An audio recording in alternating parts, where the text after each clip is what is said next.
Bonjour, c'est Sonia du Centre Jardin Hortibos Botanics à Sainte-Marie.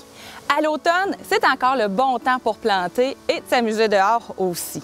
Il y a plusieurs vivaces qui sont des beautés d'automne. On a entre autres les chrysanthèmes d'automne, les chrysanthèmes comme ceux-là qu'on appelle aussi chrysanthèmes de jardin. Malheureusement, ils ne sont pas vivaces dans notre coin. Ils sont un petit peu fragiles. Ça n'empêche pas que ça nous fait de la fleur jusqu'aux neiges, jusqu'au gelé. Donc, ça fait des belles couleurs. Il y a vraiment plein de couleurs. On en a dans les jaunes, dans les orangés aussi. Donc, ça fait encore de la belle couleur jusqu'à la fin de l'automne. Certaines vivaces qui sont très faciles à entretenir, comme le géranium vivace, celui-là, il va fleurir à partir du mois de juin jusqu'au mois d'octobre. Donc, c'est très intéressant. Ça fleurit très longtemps. On a des beaux arbustes aussi coup de cœur. Ici, comme le fusain. Le fusain, son feuillage va virer rouge-feu à l'automne. Donc, l'été, il est plus vert. On a nos autres arbustes qui sont en fleurs, nos vivaces, et tout d'un coup, pop! Lui, là, il sort vraiment un très beau rouge.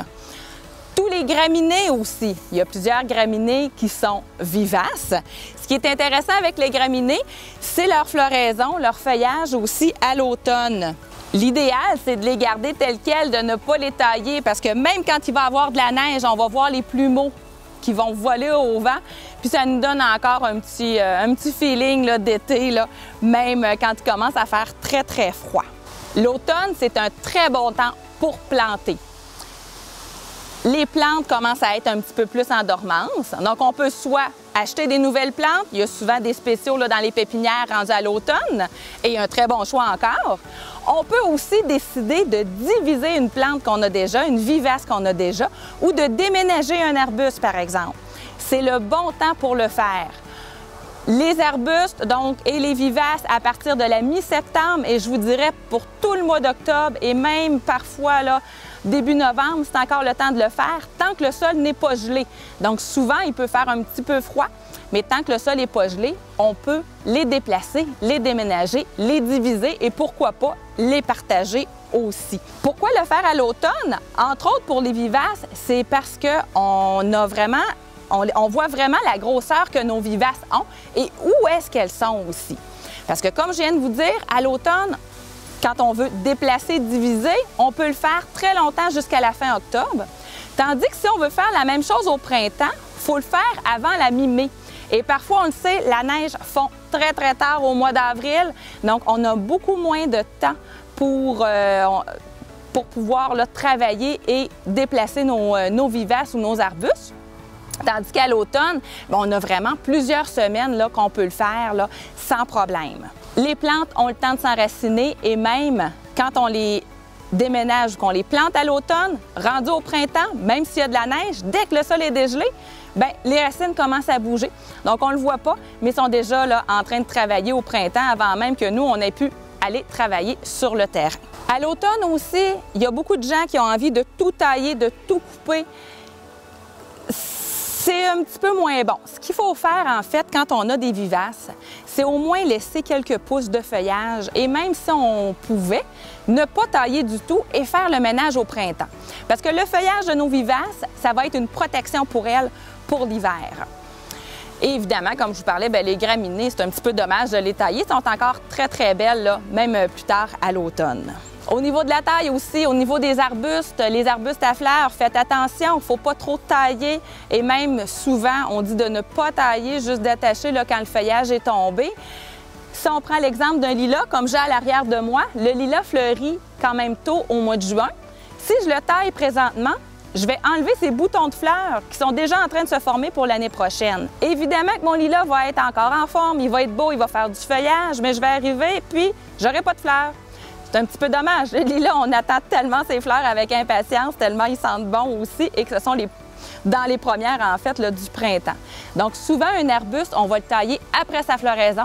Alors, faites attention, un arbuste qui a fleuri au printemps ou, par exemple, qui a fini sa floraison en juillet, on va attendre l'année prochaine. Vous pouvez passer une année tout simplement et ne pas le tailler. Ou, si ça ne vous dérange pas de ne pas avoir de fleurs, ce sera à votre choix, tout simplement. On va se déplacer un petit peu. Je vais vous montrer comment diviser une vivace. Évidemment qu'il y a plusieurs méthodes. On va y aller avec la plus simple ce matin. On ne se cassera pas la tête. Donc maintenant, je vais vous montrer comment diviser une vivace et la déplacer évidemment. Dans ce cas-ci, mon plant de marguerite est rendu très, très gros. Vous voyez là, je trouve qu'il prend un petit peu trop de place. Pardon. Il est en train d'empiéter là, sur mes lavandes. Donc, je veux en couper une partie. Évidemment, je pourrais faire le tour avec ma pelle et enlever le plant au complet si je voulais déménager le plant au complet. Ça se fait aussi. Là, je voulais juste en enlever une partie. J'aurais pu encore là enlever le plant et après aller couper avec ma pelle ou mon coupe-bordure les parties que je voulais. Mais là, je veux juste en enlever une partie. J'ai une pelle très pointue ici. J'aime bien travailler avec celle-là. On pourrait aussi travailler avec un coupe-bordure comme celui-là, un petit peu rond. Là, vous voyez, il y a un petit peu travaillé. Là, ça fait longtemps là, que je l'ai, mais c'est encore très efficace. Ce qu'on fait, c'est qu'on vient prendre la partie qu'on veut. En fait, j'ai déjà délimité de l'autre côté. Et on vient carrément, là, comme ça, couper les racines. Puis là, on va faire le tour de la partie qu'on veut enlever, qu'on veut déplacer. Je vous l'ai dit, j'avais pris un petit peu d'avance. Ça ne se fait pas en 2 coups de pelle. D'habitude, c'est un petit peu plus long. Donc, voici ce que ça donnerait. Ça fait quand même une très belle talle là, de marguerite que je pourrais aller replanter ailleurs. Oups, j'ai un petit morceau de lavande qui est parti ici. Avec ma plante ici, avec ma vivace, ce que je vais faire, je vais aller faire un autre trou ailleurs. Un trou plus grand justement que ma motte. Un petit peu plus creux, un petit peu plus grand. Je vais venir ajouter de la bonne terre. Par exemple, le terreau 3 dans 1, qui a du compost dedans pour enrichir le sol. Et ce qu'on va faire aussi, pour favoriser l'enracinement, on va mettre de la mycorhize. J'ai ici la mycorhize pour les fleurs, pour les vivaces, pour les annuelles. On a aussi une mycorhize, un pot bleu, qui fait pour les arbres et les arbustes aussi. Un petit peu plus fort, il y a 2 sortes de mycorhize dedans, donc plus efficace pour les arbustes et les arbres. La mycorhize, de la façon qu'on l'utilise, c'est qu'on va carrément la mettre sur les racines. Donc, avec une grosseur de plant comme ça, c'est à peu près l'équivalent d'une demi-tasse que je vais mettre. Et je vais vraiment là, venir frotter sur mes racines. Et quand je vais aller retransplanter, je vais mélanger avec ma terre autour. En fait, pas mélanger, je vais mettre ma terre, ça va être déjà sur les racines, puis ça va multiplier les racines. Ce qui va être important quand on transplante, c'est d'arroser, arroser comme il faut. Même si on est à l'automne et hier, il a plu une partie de la soirée, une partie de la nuit. Et là, quand j'ai creusé, en fait, le sol est quand même sec. On a l'impression des fois qu'il a mouillé beaucoup, mais le sol est quand même sec.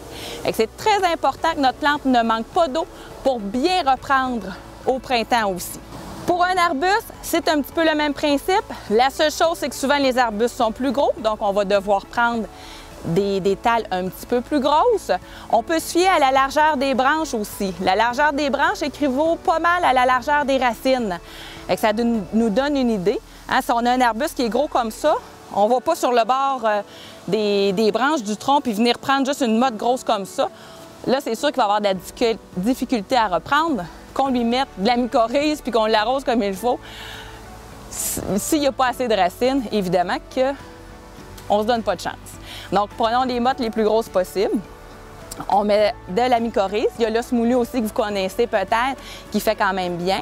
Et de l'eau, super important. Si vous avez des questions, gênez-vous pas pour nous contacter par téléphone, via notre page Facebook, orthibose.com, notre site Internet, et aussi visiter notre page Instagram pour voir nos belles photos. Merci et bonne journée!